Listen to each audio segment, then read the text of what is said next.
عسلامة ومرحبا بكم. ان شاء الله يا ربي تكونوا بألف خير وعافية. اليوم ان شاء الله باش نعمل ايس كريم الفاني ببسكويت البراوني، ان شاء الله يا ربي نلقى اعجابكم.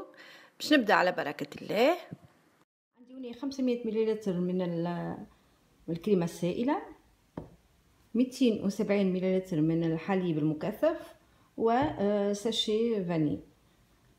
حطيت الصحفة متاعي في الثلاجة تبدا باردة. الكريمة السائلة لازم تكون باردة، ونحطها توا نخفقها مليح. باش نحط توا السكر فاني الحليب المكثف متاعي، نعاود نخليها تخدم شوية. عندي هنا خليت بسكويت براوني، نحاول نكسر كيما هكايا باش ناخذ الايس نتاعي ونحط فيها البسكويت اللي توا عملته. نحطها هنا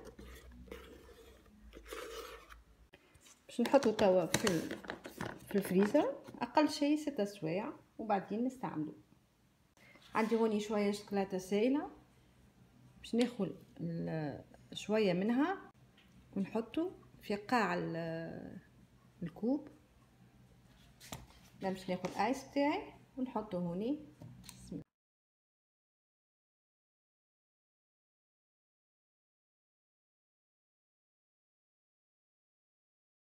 هذه فكرتي اليوم، ايس كريم ببسكويت البراوني.